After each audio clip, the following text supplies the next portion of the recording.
नमस्कार, अमर छत्तीसगढ़ देख रहे हैं आप और बात छत्तीसगढ़ सरकार के 4 साल की। तो प्रदेश सरकार के 4 साल पूरे होने पर सीएम आवास कार्यालय से छत्तीसगढ़ गौरव दिवस का सीएम भूपेश बघेल ने शुभारंभ किया है। छत्तीसगढ़ महतारी की आराधना के साथ गौरव दिवस का शुभारंभ किया गया। मुख्यमंत्री भूपेश बघेल ने गौरव दिवस पर आधारित फिल्म की लॉन्चिंग की। इसके साथ ही मुख्यमंत्री भूपेश बघेल ने करोड़ों रुपए के विकास कार्यों का लोकार्पण और भूमि पूजन भी किया। गौरव दिवस के आयोजन पर मुख्यमंत्री भूपेश बघेल ने कहा कि सरकार के 4 साल न्याय के 4 साल रहे। 2 करोड़ छत्तीसगढ़ियों का रहा ये 4 साल। उन्होंने सरकार की उपलब्धियों की चर्चा करते हुए कहा कि शपथ ग्रहण के तुरंत बाद किसानों की ऋण माफी की गई।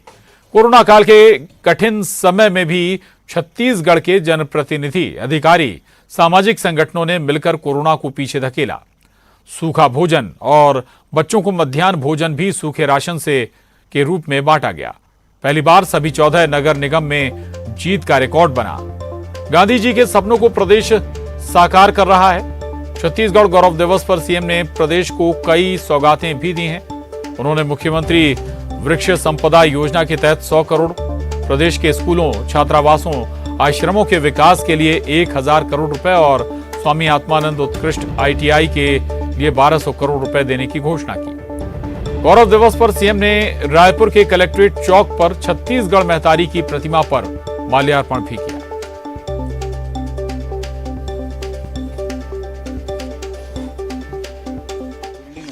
उन्नीस लाख किसान के ऋण माफी हो है और उन्हें आज हमारे किसान मन की संख्या लगातार बढ़त जात है, हर साल बढ़त जात है। 18-19 लाख किसान से बढ़ के 20 लाख, 22 लाख, 24 लाख और अब राजीव गांधी किसान न्याय योजना के जिन हितग्राही हैं 26 लाख किसान हैं। 3 दिन के भीतर में भुगतान होते और लगभग 50 लाख मीट्रिक टन के धान अभी खरीदी हो चुके हैं। तो आज ये बात की खुशी है कि हमारे अन्नदाता प्रसन्न है और छत्तीसगढ़ किसान मन के प्रदेश है और किसान मन यदि खुशहाल है तो समझ लो छत्तीसगढ़ खुशहाल है।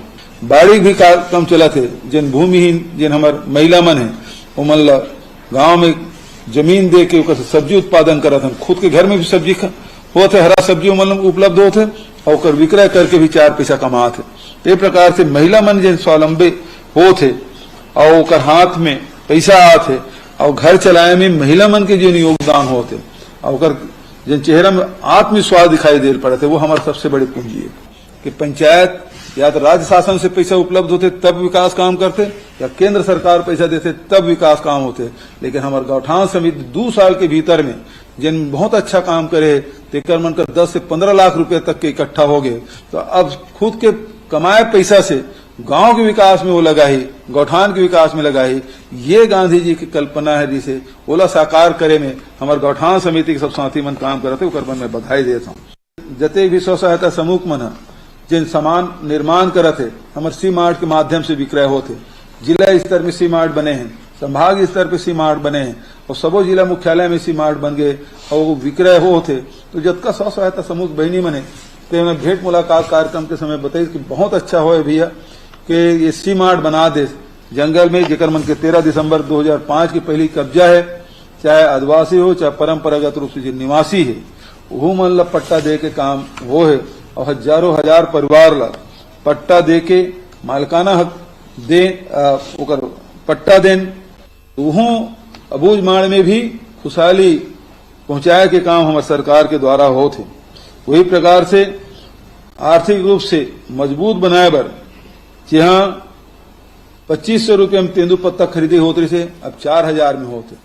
और कांग्रेस सरकार के 4 साल पूरे होने पर रायपुर कलेक्ट्रेट के पास कांग्रेस ने सब्जी का लंगर लगाया। मुख्यमंत्री भूपेश बघेल ने जरूरतमंद लोगों के बीच सब्जियों का वितरण किया। MIC सदस्य आकाश तिवारी ने रायपुर में सब्जी लंगर लगाया। लंगर में अलग अलग तरह की 5 टन सब्जियों का वितरण किया गया।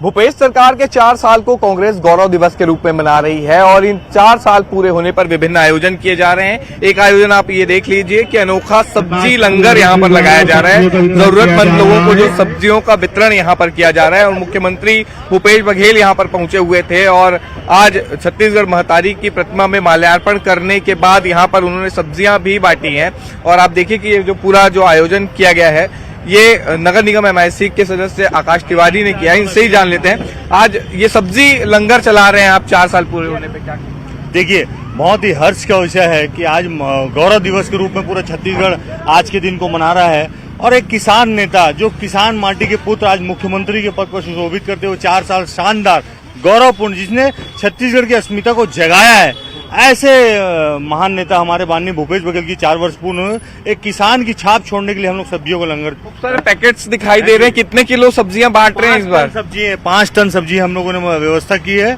और कोशिश कर रहे हैं कि हर घर में आज माननीय भूपेश बघेल जी के आशीर्वाद से सब्जी बने। तो 5 टन सब्जियां जो है वो बांटी जा रही है। आप देखिए कि सभी सब्जियां जो है वो रखी गई हैं और एक तरह से सरकार के 4 साल पूरे होने पर ये अपने तरीके से सेलिब्रेट कर रहे हैं, या यूं कहें कि जरूरतमंदों को सब्जियां बांटी जा रही हैं। इससे पहले कई तरह के लंगर आपने देखे होंगे, लेकिन सरकार के 4 साल पूरे होने पर ये सब्जियों का लंगर लगाया गया है जहां जरूरतमंदों को सब्जियां बांटी जा रही हैं। कैमरा पर्सन रोहित श्रीवास्तव के साथ देवव्रत भगत, न्यूज 18 रायपुर। तो कांग्रेस भव्य जश्न मना रही है 4 साल पूरे होने पर। वहीं कांग्रेस सरकार के 4 साल पूरे होने पर बीजेपी प्रदेश अध्यक्ष अरुण साव ने सरकार पर निशाना साधा है। कांग्रेस की भूपेश सरकार के 4 साल का कार्यकाल पूरा हुआ है। ये 4 साल बदहाली के, ये 4 साल भ्रष्टाचार के, ये 4 साल अपराधीकरण के, ये 4 साल अन्याय और अत्याचार के, आदिवासी समाज पर अत्याचार के, अनुसूचित जाति पर अत्याचार के, पिछड़ा वर्ग पर अत्याचार के, किसानों पर अत्याचार के, युवाओं पर अत्याचार के, माताओं बहनों पर अत्याचार के। तो ये सरकार अत्याचारी अन्यायी सरकार है। इस सरकार को उखाड़ फेंकने का निर्णय छत्तीसगढ़ की जनता ने कर लिया है और इस सरकार का जाना तय है। सरकार की उल्टी गिनती प्रारंभ हो गई है। और सरकार के 4 साल पूरे होने पर अंबिकापुर में भी गौरव दिवस मनाया गया। कार्यक्रम में मंत्री TS सिंहदेव, अमरजीत भगत के साथ प्रशासनिक अधिकारी शामिल रहे। स्थानीय जनप्रतिनिधि भी कार्यक्रम में शामिल हुए। कार्यक्रम में पहुंचे लोगों को सरकार की उपलब्धियों की जानकारी दी गई। राज्य के सम्मान में राजगीत का गायन होगा। उस राजगीत के गायन के समय आप अपने अपने स्थान पर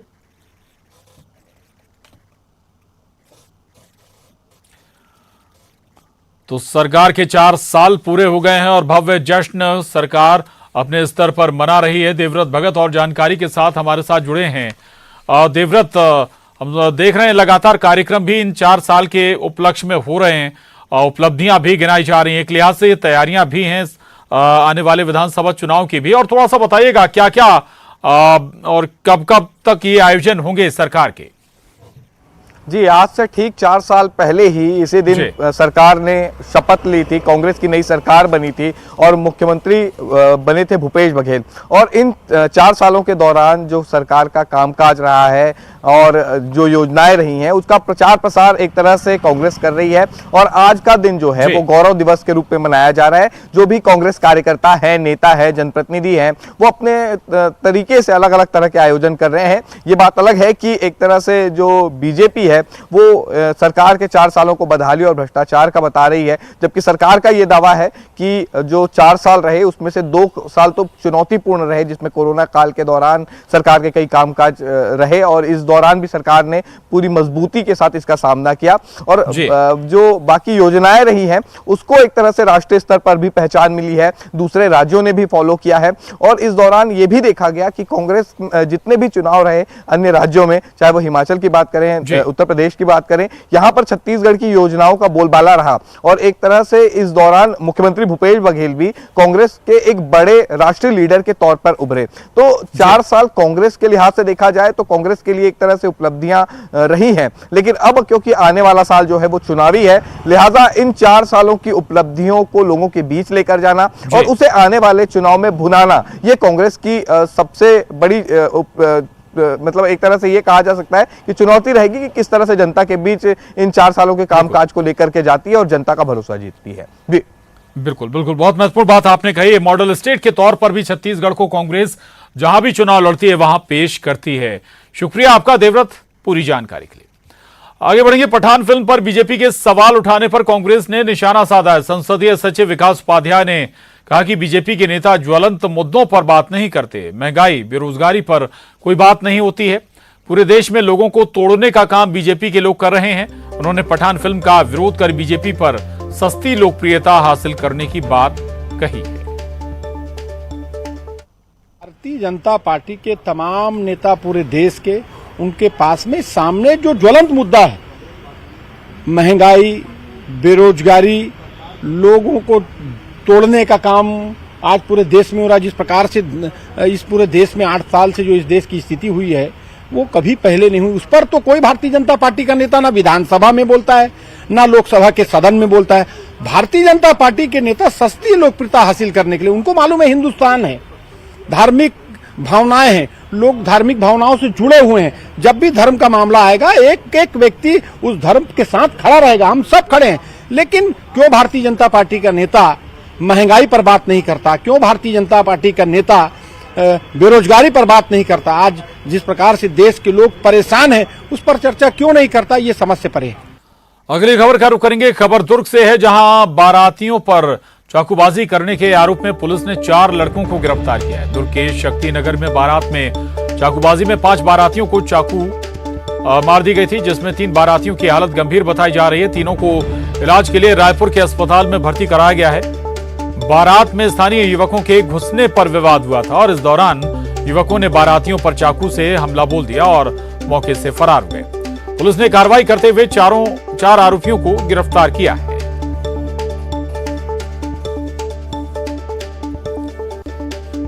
बिलासपुर में प्रॉपर्टी डीलर संजू त्रिपाठी की हत्या के मामले में पुलिस ने साजिशकर्ता और हमलावरों की पहचान करने का दावा किया है। पुलिस कुछ संदेहियों को हिरासत में लेकर पूछताछ कर रही है। वारदात में शामिल संजू त्रिपाठी का छोटा भाई अभी भी पुलिस की गिरफ्त से बाहर है।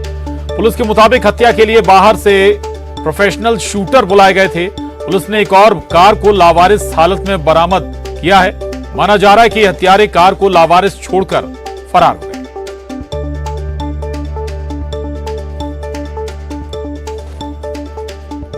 तो बिलासपुर का ये मामला है, आपको बता दें। बिलासपुर में प्रॉपर्टी डीलर संजू त्रिपाठी की हत्या के मामले में पुलिस ने साजिशकर्ता और हमलावरों की पहचान करने का दावा किया है। पुलिस कुछ संदेहियों को भी हिरासत में लेकर पूछताछ कर रही है। वारदात में शामिल संजू त्रिपाठी का छोटा भाई अभी भी पुलिस की गिरफ्त से बाहर है। और विनोद कुशवाहा हमारे साथ जुड़ गए हैं इस पर और जानकारी के साथ। विनोद, क्या क्लू, क्या जानकारी पुलिस को अभी तक हाथ लगी? कोई सोर्सेस के हवाले से कुछ बाहर आया क्या?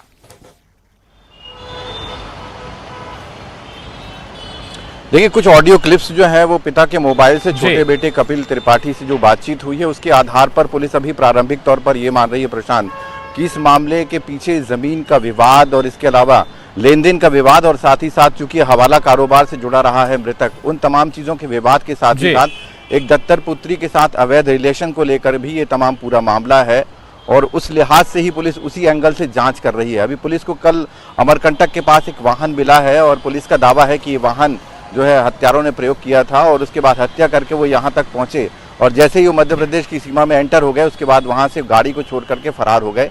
ये वाहन पुलिस ने अपने कब्जे में लिया है, उसे सकरी थाने लाया गया है। हालांकि तलाशी में अभी कुछ हाथ नहीं लगा है, लेकिन जो कुछ संदेही पुलिस ने गिरफ्तार किए हैं, जिस व्यक्ति के द्वारा इस वाहन का उपयोग करके उन्हें छोड़ा गया उसे भी हिरासत में लिया गया है। पिता पहले से ही पुलिस की हिरासत में है, उनसे लगातार पूछताछ हो रही है और कुछ ऑडियो क्लिप्स जो पुलिस ने हासिल किए हैं उन तमाम चीजों को इकट्ठा करने के बाद अभी पुलिस यही मान रही है कि इस हत्या के पीछे कहीं ना कहीं उसका छोटा भाई और उसके पिता शामिल हैं। हालांकि जब शूटर पकड़े जाएंगे और तमाम चीजें आएंगी तब और ज्यादा खुलासा होगा, लेकिन माना जा रहा है कि पुलिस जो है अब तह तक पहुंच चुकी है और बहुत जल्द इस मामले का खुलासा कर सकती है। बस केवल और केवल अभी गिरफ्तारी शेष है कपिल त्रिपाठी की, जो कि मृतक का छोटा भाई है और उसे ही इस पूरे घटनाक्रम का सूत्रधार माना जा रहा है। प्रशांत जी, चलिए, बहुत शुक्रिया आपका विनोद इस पूरी जानकारी के लिए। और अब अगली खबर का रुख करेंगे। दुर्ग के खुर्सीपार में डायरिया की दस्तक देने से लोगों में दहशत है। 2 दिन में डायरिया की चपेट में 16 लोग हैं, 17 लोगों का अस्पताल में इलाज भी चल रहा है और 9 लोगों का इलाज घर में हो रहा है। डायरिया फैलने की खबर मिलते ही स्वास्थ्य विभाग एक्टिव हुआ और घर घर सर्वे का काम शुरू किया गया। बता दें कि इसके पहले भिलाई के कैंप एरिया में डायरिया के फैलने से 2 लोगों की मौत हो गई थी और 500 से ज्यादा लोग प्रभावित हुए थे।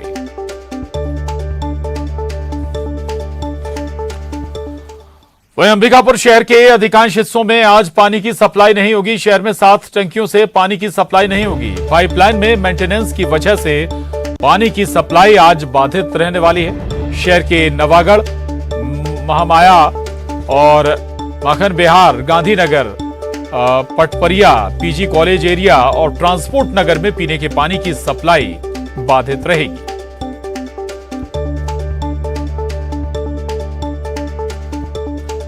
तो अंबिकापुर में कई जगह आज पानी नहीं आएगा। कई जो महत्वपूर्ण इलाके हैं, वीआईपी इलाके भी इसमें शामिल हैं।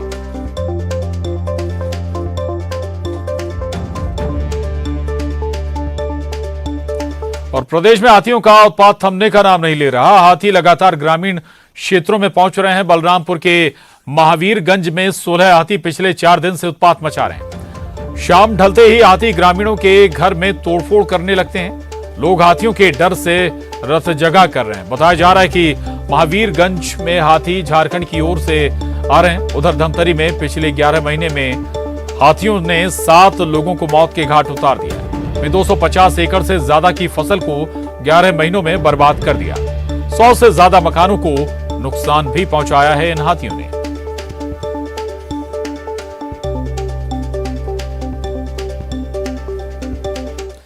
और धमतरी से बड़ी खबर है। जोगीडीही गांव में हाथी का आतंक देखने को मिला है। टमाटर की फसल को हाथियों ने नुकसान पहुंचाया है। हाथी के आतंक से लोगों में डर है, दहशत बनी हुई है। वन विभाग ने लोगों को अलर्ट किया है।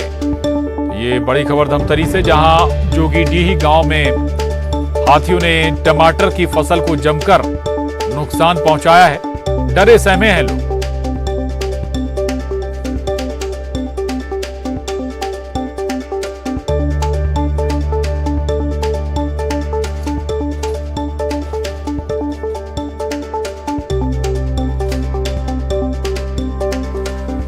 धमतरी की तस्वीरें आपको दिखा रहे हैं, जहां हाथियों ने जमकर बवाल मचाया है। और बवाल ही नहीं मचाया बल्कि टमाटर की फसल को जमकर नुकसान भी पहुंचाया है हाथियों ने। ये तस्वीरें भी देख रहे हैं आप। स्थानीय लोगों में जबरदस्त डर का माहौल है।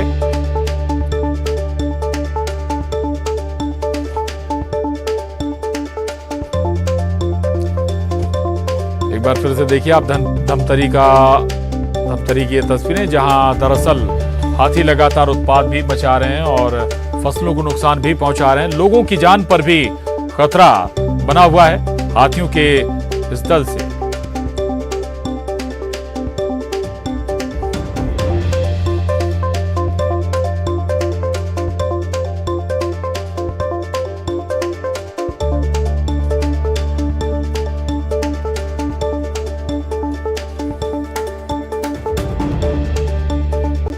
खबरें धमतरी से ये खबर है, और जहां हाथियों ने जमकर हंगामा किया है।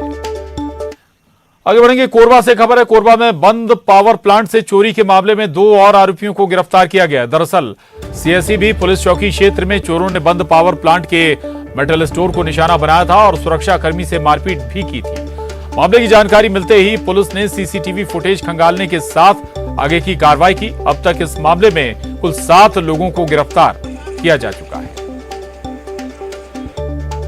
11/2022 की दरमियानी रात में कुछ लोगों द्वारा सीएसबी प्लांट में घुसकर चोरी की घटना को अंजाम दिए थे, जिसमें प्रथम सूचना पत्र दर्ज किया गया था, जिसमें मुख्य आरोपी राजा खान को पूर्व में गिरफ्तार किया गया था। उसके सहयोगी शिव श्रीवास मुनेरा पाली क्षेत्र का है, उसको पूर्व में गिरफ्तार किया गया है। कल उसके साथी ईश्वर को भी पुलिस द्वारा गिरफ्तार कर न्यायिक रिमांड पर भेजा।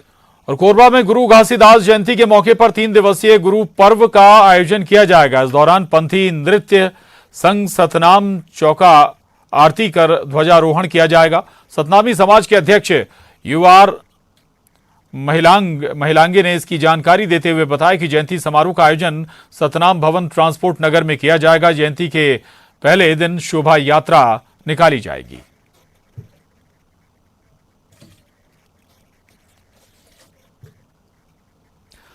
और देखिए 25 सेकंड